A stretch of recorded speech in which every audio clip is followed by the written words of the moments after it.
এখন কোনো সুষ্ঠু সংগঠিত বিচার সম্পন্ন হয়নি।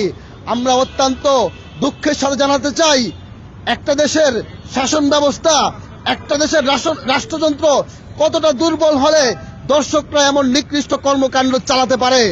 আমরা বলতে চাই, আমার যেই বোনেরা দর্শনের শিকার হয়েছে, যারা প্রাণ দিয়েছে, জীবন দিয়েছে, যাদের পরিবারের একজন সদস্য হারিয়েছে, যারা এই দর্শনের সাথে জড়িত, প্রত্যেককে দৃষ্টান্তমূলক শাস্তির ব্যবস্থা করতে হবে। অত্যন্ত দুঃখের সাথে বলতে হচ্ছে এটাই যে এদেশের শাসন ব্যবস্থা এতটাই ভঙ্গুর যে একজন দর্শক দর্শন করার পর দেশের মাটিতে নির্দ্বিধায় ঘোরাফেরা করছে, কিন্তু তার কোনো দৃষ্টান্তমূলক শাস্তির ব্যবস্থা হচ্ছে না। আমরা প্রশাসনকে আহ্বান করতে চাই, প্রশাসনকে জানাতে চাই, আপনারা আপনাদের শাসন ব্যবস্থাকে শক্ত করুন। বর্তমানে নতুন এক ক্ষমতাসীন দল ক্ষমতায় এসেছে, কিন্তু এখন আমরা দেখছি কোনো দৃষ্টান্তমূলক তারা ব্যবস্থা করতে পারছে না। তো আমরা তাদের কাছে আহ্বান করব, দ্রুত সময়ের মধ্যে এরকম সহিংসতাপূর্ণ এবং যারা দর্শনের শিকার হচ্ছে প্রত্যেকটা দর্শককে তারা যেন দৃষ্টান্তমূলক শাস্তির ব্যবস্থা করে এবং সর্বোচ্চ শাস্তি মৃত্যুদণ্ড আইন যেন তারা বাস্তবায়ন করে। এরপর আশিকুর রহমান আশিক, বৈষম্য ছাত্র আন্দোলন, সিনিয়র যুগ্ম সচিব, চট্টগ্রাম। এরপর যে আপনাদের সাথে বক্তব্য রাখবেন বৈষম্য ছাত্র আন্দোলনের সদস্য সচিব সুলতানুল আরিফিন।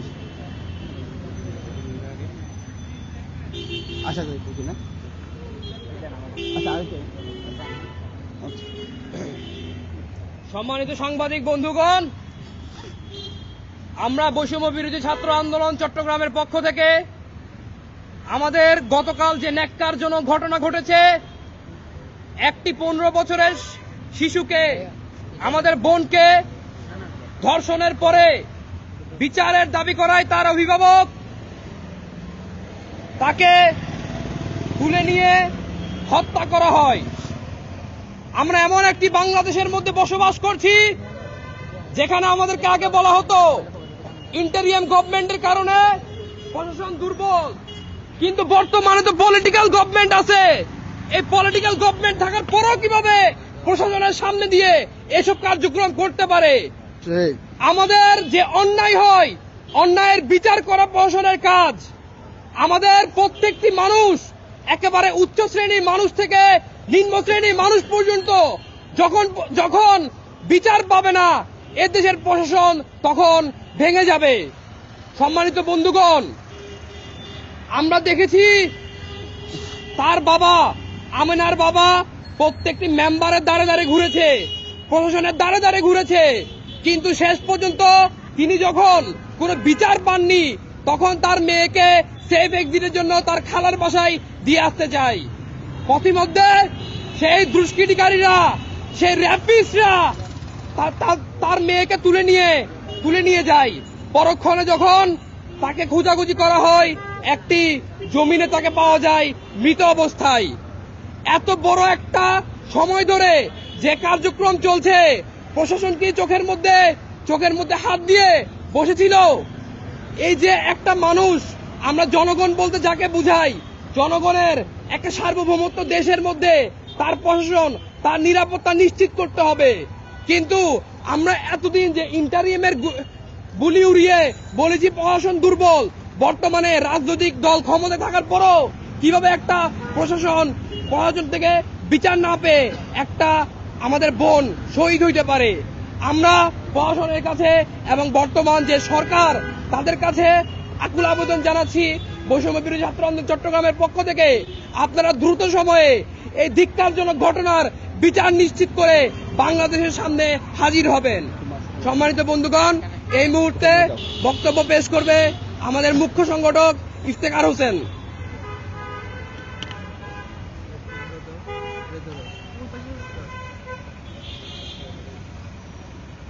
সংগ্রামী বন্ধুগণ, প্রিয় সাংবাদিক বৃন্দ, আজকে আমরা এখানে উপস্থিত হয়েছি নরসিংদীতে আমাদের বোন আমেনাকে যে নৃশংসভাবে হত্যা করা হয়েছে গণধর্ষণের পরে, সেই বিচারের দাবিতে আজকে আমরা এখানে একত্রিত হয়েছি।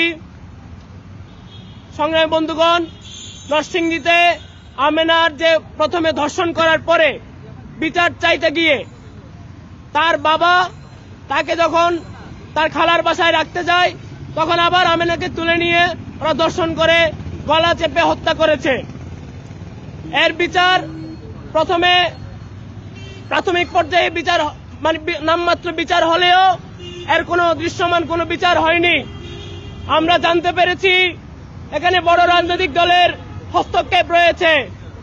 আমরা বীর চট্টলা থেকে বলতে চাই, যত বড় ক্ষমতাধর সাথে সম্পর্ক থাকুক না কেন, এই বাংলাদেশের জমিনে দর্শকদের বিচার হবে ইনশাআল্লাহ। আমরা প্রশাসনকে আহ্বান করব সুষ্ঠু তদন্তের মাধ্যমে। আমরা বর্তমান সরকারকে আহ্বান করব যে দর্শকদের বিরুদ্ধে খুব দ্রুত ব্যবস্থা নেওয়া হোক। আমরা শুধু আমাদের বোন আমেনা নয়, আমরা বিগত সময়ে আমাদের বোন আসিয়ার জন্য দাঁড়িয়েছিলাম এখানে, এবং গত কিছুদিন আগে বাঁশখালীতেও এক নির্মম ঘটনা ঘটেছে। ধর্ষণের পর আমাদের এক বোন সন্তান জন্ম দিয়ে 19 দিন পরে নিজে আত্মহত্যা করে মারা গিয়েছে। কোনো দৃশ্যমান কোনো বিচার আমরা দেখতে পাই নাই। এভাবে চলছে বাংলাদেশে। আমরা আগে মনে করতাম ইন্টারিম সরকারের আমলে প্রশাসন দুর্বল, কিন্তু বর্তমান সরকারের আমলে কেন প্রশাসন মামলা নিচ্ছে না, এর সঠিক জবাব বর্তমান সরকারের স্টেক হোল্ডাররা দিবেন আশা করছি। সংগ্রামী বন্ধুগণ, আমরা এই দর্শকদের সর্বোচ্চ শাস্তি চেয়ে এবং এই বীর চট্টলা থেকে দর্শকদের বিরুদ্ধে যাতে সর্বোচ্চ ব্যবস্থা নেওয়া হয় সেই আহ্বান করছি। ইনকিলাব জিন্দাবাদ। সম্মানিত বন্ধুগণ, আপনারা জানেন 2024 সালের 5 আগস্ট একটি ঐতিহাসিক ক্ষণে এই বৈষম্য বিরোধী ছাত্র আন্দোলন বৈষম্যের বিরুদ্ধে আন্দোলনের মাধ্যমে একটা বিজয় অর্জন করে। এর পরবর্তী সময়ে এখন চলছে 2026 সাল। বৈষম্য বিরোধী ছাত্র আন্দোলন সমাজের প্রত্যেকটি অন্যায়ের বিরুদ্ধে, প্রত্যেকটি দুর্নীতির বিরুদ্ধে, প্রত্যেকটি ধর্ষণের বিরুদ্ধে রুখে দাঁড়াবে। অতএব আমরা সমাজের একটা প্রেসার গ্রুপ হিসাবে এই বাংলাদেশের মধ্যে বিরাজ করব। সম্মানিত বন্ধুগণ, এই মুহূর্তে আপনাদের সামনে আজকের প্রতিবাদ্য বিষয় নিয়ে আলোচনা করতে আসছে বৈষম্য বিরোধী ছাত্র আন্দোলন চট্টগ্রামের মুখপাত্র ফাতেমা খানম লিজা।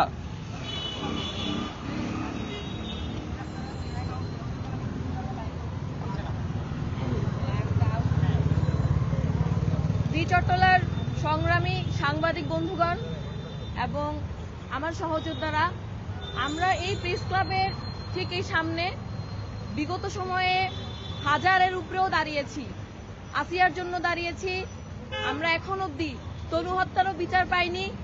ইভেন আমরা বাংলাদেশে পরপর যতগুলো ধর্ষণ হয়েছে, আপনারা গত বছরে 2025-এ আপনারা দেখেছিলেন যে এক মাসে 200-র অধিক 150-র অধিক ধর্ষণ হয়েছিল। তখন আমাদের দেশের যেই বড় রাজনৈতিক দলগুলো ছিল তারা তখন বলা, তাদের তরফ থেকে আমরা শুনতে পেতাম যে তারা বলতো যে ইন্টারিম গভর্নমেন্ট ব্যর্থ। তাহলে আমরা বলতে চাই, আপনারা নবনির্বাচিত এবং এই জনগণের ম্যান্ডেটের ওই যেই আমেনা যে ধর্ষিত হয়ে যে তাকে মেরে ফেলা হয়েছে, খুন করা হয়েছে, তার মা বাবার ভোটেও নির্বাচিত হয়ে আপনি এই চেয়ারে বসেছেন। তাহলে 24 ঘন্টা অতিবাহিত হয়ে যাওয়ার পরও কেন এখনো তাদের কোনো দৃষ্টান্তমূলক কোনো শাস্তির ব্যবস্থা করতে পারেননি? মিডিয়াতে হাইপ তুলছে, আমরা দেখছি মিডিয়াতে হাইপ তোলা হচ্ছে। 3জনকে গ্রেফতার করা হয়েছে। আমাদেরকে এই গ্রেফতার টুকুই দেখানো হয়, এরপরে কি করা হয় আর দেখানো হয় না। এরপর আমরা জানতে পারি বিভিন্ন মাধ্যমে বড় রাজনৈতিক দলের হস্তক্ষেপ রয়েছে। যারা ধর্ষণের সাথে জড়িত তাদেরকে শাস্তি দেওয়া যাবে না, তাদেরকে ফাঁসি দেওয়া যাবে না, এ ধরনের তথ্য আমরা পরে পাই, কিন্তু কোনো স্টেপিতে আমরা কখনোই দেখি না। আমরা বলতে চাই, আমাদের 71 থেকে 24 এবং আমরা আমাদের এদেশের সাধারণ জনগণের ম্যান্ডেটের উপর দাঁড়িয়ে আপনারা এই সরকার গঠন করেছেন। এই সরকারে আপনারা এসেছেন, আমাদের ভোটের উপরে কি আপনারা বসেছেন? এই সাধারণ জনগণ জীবন দেয়, সেই জীবন নিয়ে যদি আপনার রাজনৈতিক কোনো স্বার্থ থাকে তাহলে আপনারা তাকে নিয়ে রাজনীতি করেন। কিন্তু আজকে আমেনার মতো সাধারণ পরিবারের মেয়ের জীবন নিয়ে কোনো রাজনীতি বা আপনার কোনো স্বার্থের দিকে আপনার টান আসছে না বলে আপনারা এর কোনো দৃষ্টান্তমূলক কোনো ব্যবস্থা নিচ্ছেন না। আমরা বেশি কিছু বলতে চাই না। আমরা বৈষম্যবিরোধী ছাত্র আন্দোলন বিগত 16 বছরের এই ব্যানার থেকে ছাত্র জনতা সবাই একত্রিত হয়ে ফ্যাসিস্টকে আমরা এই দেশ থেকে বিতাড়িত করেছি। ঠিক এদেশের প্রতিটি ক্রাইসিস মোমেন্টে এবং এদেশের একজন রিক্সা চালক, একজন দিনমজুরের ছেলে, দিনমজুরের মেয়ে, একজন দিনমজুরের যেই ব্যথা, যেই কান্না, তার যে কষ্ট, সবকিছু নিয়ে আমরা এই ব্যানার থেকে প্রতিবাদ করে গিয়েছি এবং সামনেই যাব। এই ধর্ষণের মতো একটি নির্মম ইস্যু, ধর্ষণ করে এবং মেরে ফেলা, এই হত্যাকারীদের বিরুদ্ধেও আমরা সোচ্চার ছিলাম, আমাদের প্রতিবাদ জারি ছিল। আমরা বলতে চাই বর্তমান গভর্নমেন্ট এর বিরুদ্ধে আমরা আশা রাখি, আমরা আপনাদেরকে আহ্বান করছি যে আপনারা যথাযথ ব্যবস্থা নিন এবং এমন একটি ব্যবস্থা করুন যাতে, আরেকটা কথা ইনক্লুড করতে চাই, আমরা রিসেন্টলি দেখেছিলাম আমাদের বর্তমান প্রধানমন্ত্রীর কন্যা জাইমা রহমানকে নিয়ে কি পরিমাণ সোশ্যাল বুলিং করা হয়েছিল। যে ধর্ষিত হয়ে আজকে জীবন দিল সেও একজন মেয়ে, সাধারণ বাবার মেয়ে। আপনার কন্যা তিনিও একজন নারী, তাকে যে বুলিং করা হয়েছিল তখনও কোনো স্টেপ নিতে আমরা দেখিনি। এবং এই যে ধর্ষণের মতো একটি ইস্যু ঘটে গেল, জীবন দিল আমিনা, তার পরিবার দাঁড়ে দাঁড়ে ঘুরছে কিন্তু কোনো বিচার ব্যবস্থা হচ্ছে না। আপনারা বর্তমান গভর্নমেন্ট আপনারা এই বিচার নিশ্চিত করুন, দৃষ্টান্তমূলক বিচার নিশ্চিত করুন এবং ধর্ষকের সর্বোচ্চ শাস্তি ফাঁসি, এই ফাঁসির কার্যকর আপনারা করুন। ইনকিলাব জিন্দাবাদ। সম্মানিত বন্ধুগণ,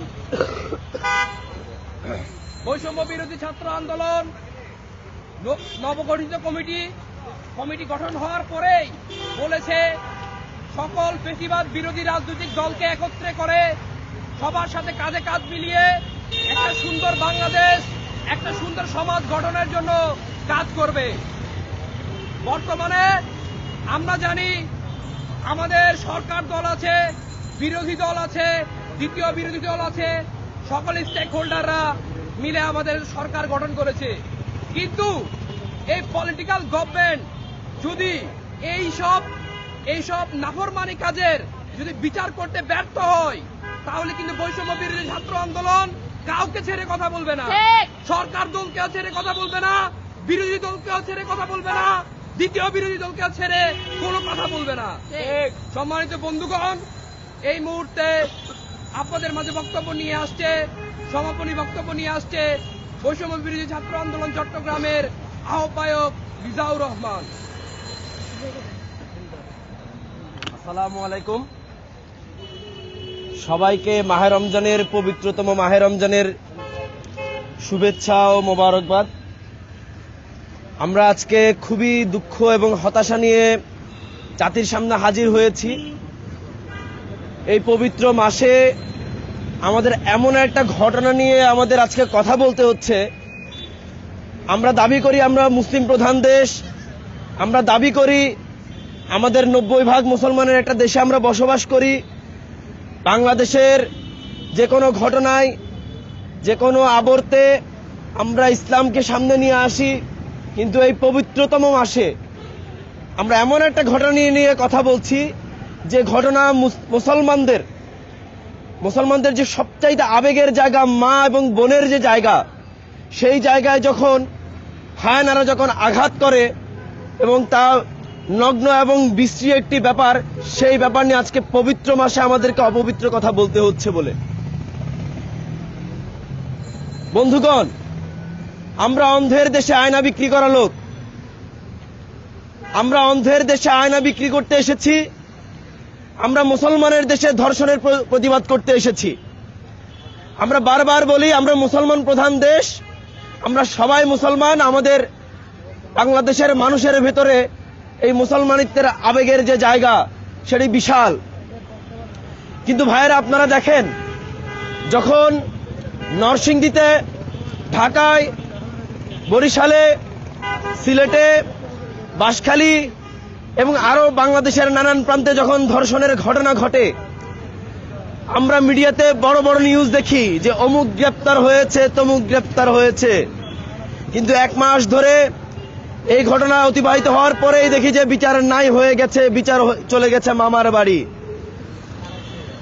আমরা একটা কথাই জাতির সামনে বলতে চাই, রাজনৈতিক দলগুলো আশ্বাস দেয়, তারা আশ্বাস দেয় কারণ তারা জনগণকে শান্ত রাখতে চায়, কিন্তু জনগণ ওই যে রাজনৈতিক দলগুলোর একটার পর একটা ইস্যু, বাংলাদেশের মধ্যে পলিটিক্যাল যে ডায়াসপোরা, সে ডায়াসপোরাতে এত ইস্যু তৈরি হয়, কোন ইস্যু যে কোন ইস্যুর চাপে হারিয়ে যায় মানুষই টের পায় না। কালকে আবার নতুন ইস্যু আসবে, আমরা আমেনার কথা ভুলে যাব, যেমন ভুলে গিয়েছিলাম আসিয়ার কথা। আমাদের মা এবং বোনদের জীবনের নিরাপত্তা না দিতে পেরেছে শেখ হাসিনা, না দিতে পেরেছে ইন্টারিম, না দিতে পারছে বিএনপি সরকার। এবং সামনে যে সরকারগুলো আসবে, ভবিষ্যতের সরকার, তারাও নিশ্চিত করতে পারবে কিনা আমরা জানি না। যখন গণতান্ত্রিক যে কোনো প্রক্রিয়া যখন বাধাগ্রস্ত হয়, গণতান্ত্রিক প্রক্রিয়া বাধাগ্রস্ত হলেই মানুষ তখন স্বতঃস্ফূর্তভাবে রাস্তায় নেমে আসার অবস্থান জানান দেয়। বাংলাদেশের জনগণ, আপনারা 24-এর যে গণঅভ্যুত্থান দেখেছিলেন, গণতান্ত্রিক কথা বলার যখন পরিবেশটা নষ্ট করা হয়েছিল, মানুষ স্বতঃস্ফূর্তভাবে রাজপথে নেমে এসেছিল, তখন দেখা গিয়েছিল গণঅভ্যুত্থান হয়েছে। আপনারা যদি বাংলাদেশের আইন বিভাগ, বিচার বিভাগ এবং প্রশাসনকে এখনো যদি শুদ্ধিকরণের আওতায় না আনেন, যদি বিচার বিভাগ, আইন বিভাগকে যদি সংস্কার না করেন, গরিবের মানুষগুলো যদি তাদের নিজেদের নিরাপত্তা এবং বিচার নিশ্চিত করতে না পারে, তাহলে এই গরিব দেশের মানুষদের মৃত্যু ছাড়া আর কোনো পথ খোলা নেই। এই গরিব দেশের মানুষরা এখনো পর্যন্ত ওই লাল বিল্ডিং গুলোতে, হাইকোর্টের কোনায় কোনায় গিয়ে মানুষ এখনো চোখের পানি ফেলে। কখন তাদের ন্যায় বিচার নিশ্চিত হবে? কখন তাদের সন্তানরা 1 বছর 2 বছর যাবজ্জীবন কারাদণ্ড পার করে তারা তাদের ঘরে ফিরবে? তারা জানে না তারা কোন অপরাধে তারা জেলে বন্দী আছে। কিন্তু আপনারা একটা জিনিস খেয়াল করবেন, যখন বাংলাদেশের মানুষ সত্যিকার অর্থেই অপরাধের সাথে সংযুক্ত হয়, সেই অপরাধীদেরকে তাদেরকে সুন্দর করে বাংলাদেশ ছাড়ার ব্যবস্থা করে দেয়া হয়। আমরা দেখেছি বসুন্ধরা একটা ব্যবসায়িক বিশাল বড় গ্রুপ, সেই মালিক যখন ধর্ষণ করে বাংলাদেশ ত্যাগ করতে পারে অনায়াসে, তার কোনো ধরনের কোনো প্যারা হয় না, বিপদ হয় না, বাংলাদেশ রাষ্ট্র তাকে প্রোটোকল দিয়ে বাংলাদেশ ছাড়ার ব্যবস্থা করে দেয়, তাহলে সেইখানে আমেনার মতো, আসিয়ার মতো মানুষদের কথা তো আমরা কথাই নাই বললেই চলে। সুতরাং আমরা যেদিন দেখব বসুন্ধরা গ্রুপের মতো বড় বড় কর্পোরেশনের যারা হত্যাকর্তা, যারা ধর্ষণ করে, হত্যা করে, খুন করে, তারা আইনের কাছে দ্বারস্থ হচ্ছে, কোর্ট তাদেরকে আইনের আওতায় আনতে সচেষ্ট হচ্ছে, আমরা সেদিনই মনে করব বাংলাদেশে আসলে এই ন্যায় বিচার প্রতিষ্ঠা হওয়া শুরু হয়েছে। যেদিন গরিব মানুষরা কোর্টে গিয়ে তাদের অধিকার নিশ্চিত করে তাদের ন্যায্য দাবি আদায় করতে পারবে, তাদের ন্যায় বিচার নিশ্চিত করতে পারবে, সেদিনই বাংলাদেশের মানুষের ন্যায় বিচার নিশ্চিত হয়েছে বলে প্রতীয়মান হবে। সুতরাং আমি আর কথা দীর্ঘ করতে চাই না। বাংলাদেশ সরকারের নিকট নতুন সরকার, যে সরকার জুলাই অভ্যুত্থানের 2000 শহীদের রক্তের ওপর দিয়ে তারা আজকে ক্ষমতাসীন হয়েছে, আপনারা ভুলে যাবেন না 2000 শহীদ পরিবার কিন্তু ঘুমিয়ে যায়নি। 2000 শহীদ পরিবার কিন্তু এখনো তাদের চোখের পানি ফেলছে, তাদের সন্তানের কখন তারা বিচার দেখবে। 50,000-এরও অধিক যে আহত ব্যক্তি, তারাও কিন্তু ঘুমিয়ে যায়নি, তারাও এখনো আছে, তারাও এখনো পর্যন্ত বিচারের আশায় জেগে আছে, পথ চেয়ে আছে। আপনারা যদি মনে করে থাকেন যে বিচার না দিয়ে গড়িমসি করে বিত্তবানদের, সহায়বানদের, যাদের হাতে অর্থ আছে, যাদের হাতে ক্ষমতা আছে, তাদেরকে পাইয়ে দিবেন, মনে রাখবেন ইতিহাস কখনো কাউকে ক্ষমা করে না। ইতিহাস তার দায় ঠিকই পুষিয়ে নিবে, ইতিহাস ঠিকই ঘটনার পুনরাবৃত্তির জন্ম দিবে।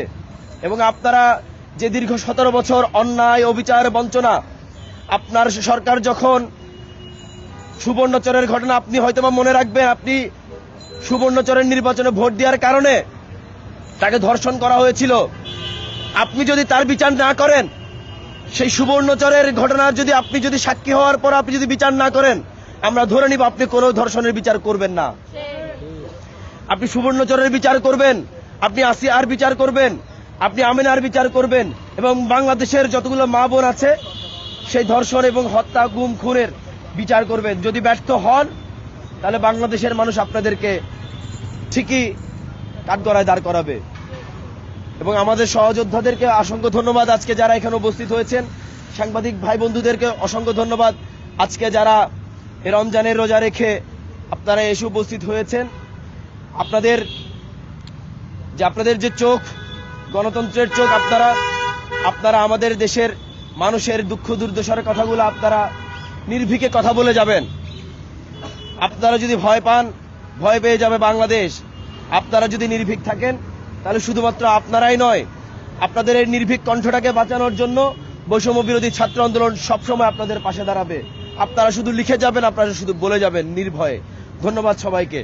আসসালামু আলাইকুম। ফাঁসি চাই, দর্শকদের ফাঁসি চাই, ফাঁসি ফাঁসি ফাঁসি চাই, দর্শকদের ফাঁসি চাই, ফাঁসি ফাঁসি ফাঁসি চাই, দর্শকদের ফাঁসি চাই, ফাঁসি ফাঁসি ফাঁসি চাই, দর্শকদের ফাঁসি চাই, ফাঁসি ফাঁসি ফাঁসি চাই, দর্শকদের ফাঁসি চাই। ধর্ষকদের আস্তানা জ্বালিয়ে দাও, পুড়িয়ে দাও, জ্বালিয়ে দাও, পুড়িয়ে দাও, দর্শকদের আস্তানা, ফাঁসি ফাঁসি ফাঁসি চাই, দর্শকদের ফাঁসি চাই, ধর্ষকদের ফাঁসি চাই, ফাঁসি ফাঁসি ফাঁসি চাই, ধর্ষকদের ফাঁসি চাই। ফাঁসি ফাঁসি ফাঁসি চাই। ধন্যবাদ। ছবি